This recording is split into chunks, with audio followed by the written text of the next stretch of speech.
quoi de ce bordel? Le podcast qui parle de ce qui nous traverse.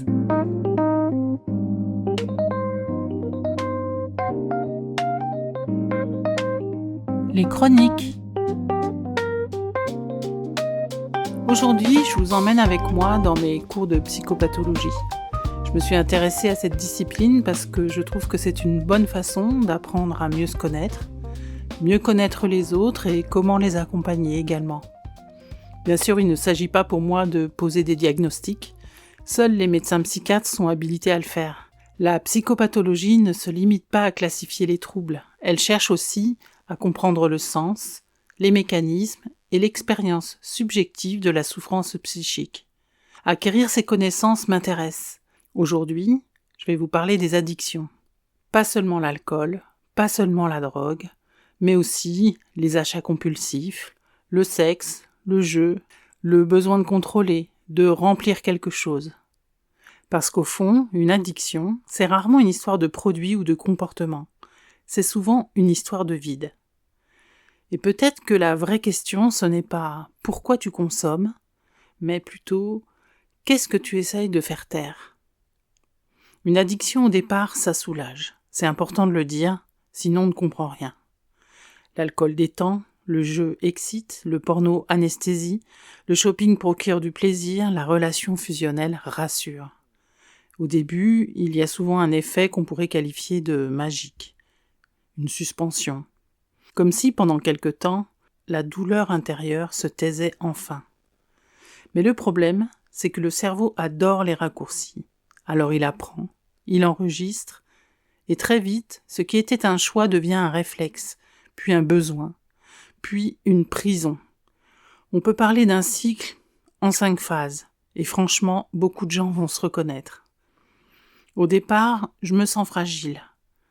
Puis, je cherche quelque chose pour ne plus ressentir cette fragilité. Après avoir cédé aux produits ou au comportement, ça me soulage. J'ai une sensation de bien-être. Puis vient la culpabilité, peut-être même une baisse de l'estime de soi. Et ensuite, soit je saisis l'opportunité d'arrêter, soit je recommence à la phase 1. C'est un cercle. Et dans ce cercle, il y a une phrase terrible. Je ne contrôle plus.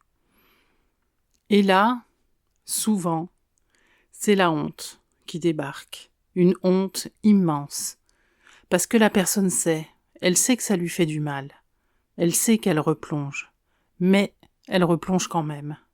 Et ça, de l'extérieur, on le juge facilement. Mais de l'intérieur, c'est une guerre. Écoutez bien cette phrase. Je suis avide de retrouver ce produit parce que je suis avide à l'intérieur. Je recommence. Je suis avide, en un seul mot, de retrouver ce produit parce que je suis avide, en 2 mots, à l'intérieur. Et peut-être que tout est là. L'addiction, ce n'est pas seulement aimer quelque chose. C'est ne plus supporter ce qu'on ressent sans ça. Alors parfois, on remplit le silence, la solitude, l'angoisse, le sentiment de ne pas être assez. L'alcoolisme, par exemple, peut masquer une dépression profonde, comme un couvercle posé sur une douleur plus ancienne. Et quand on retire le produit, la souffrance remonte. C'est pour ça qu'arrêter ne suffit pas toujours. Parce que si on enlève l'alcool, la drogue, le jeu, mais qu'on laisse le vide intact, alors le risque de rechute reste énorme. Les addictions parlent aussi de relations. Le produit ne déçoit pas, le produit ne critique pas, le produit est toujours disponible.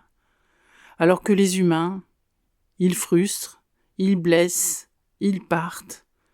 Parfois, on préfère l'objet à la relation. Parce que la relation demande de la vulnérabilité. Et ça fait peur.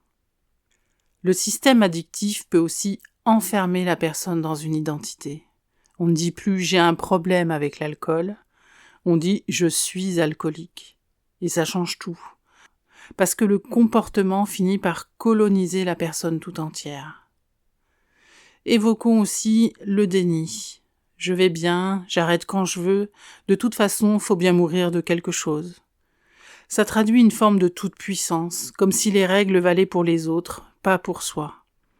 Et derrière ça, il y a souvent quelque chose de très fragile, une estime de soi abîmée. Alors le rôle de l'accompagnement, ce n'est pas seulement d'arrêter un comportement, c'est d'aider quelqu'un à redevenir quelqu'un. On appelle ça la réaffirmation narcissique. En gros, c'est retrouver la sensation qu'on a de la valeur. Pas parce qu'on performe, pas parce qu'on consomme, pas parce qu'on plaît, mais parce qu'on existe. Et ça passe parfois par des choses simples. Créer, danser, peindre, écrire, faire du théâtre. Retrouver un endroit où on peut dire « j'ai quelque chose à apporter au monde ». Alors on fait quoi ? Déjà, on arrête peut-être de réduire l'addiction à un manque de volonté, parce que la plupart des personnes addictes luttent déjà énormément. Ensuite, on comprend qu'une rechute n'est pas forcément un échec définitif. La rechute fait partie du chemin. Et ça, c'est difficile à entendre dans une société qui veut des transformations rapides. Mais sortir d'une addiction, c'est souvent reconstruire tout un rapport à soi, au corps, au temps, à la relation. C'est apprendre à supporter le manque, la frustration, le réel. C'est aussi accepter la honte, la regarder, sans s'y noyer. Et puis, il y a cette question essentielle. Qu'est-ce qui pourrait remplacer la jouissance addictive ? Pas par du vide, pas par de la morale, mais par quelque chose de vivant, le lien, le corps, la créativité, le sens. Parce qu'au fond, on ne soigne pas seulement une addiction, on essaye surtout de réapprendre à habiter sa vie. Peut-être que les addictions racontent quelque chose de nous tous, notre difficulté à ralentir, à ressentir, à accepter nos limites. Dans une société qui nous pousse constamment à consommer, à remplir, à performer, le manque devient presque insupportable. Alors parfois, on compense, comme on peut. Mais derrière chaque compulsion ou addiction, il y a souvent une tentative maladroite de survivre. Et peut-être que le vrai courage, ce n'est pas d'être parfaitement maître de soi. Peut-être que le vrai courage, c'est de regarder son chaos en face et de demander de l'aide.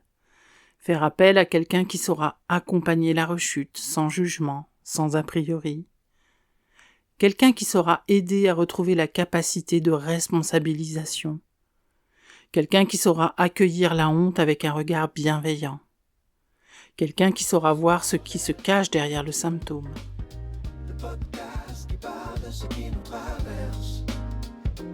Si cet épisode vous a plu, abonnez-vous et partagez l'info sur les réseaux sociaux. Merci pour votre précieuse écoute et à très bientôt pour un nouvel espace de parole. Fais quoi de ce bordel?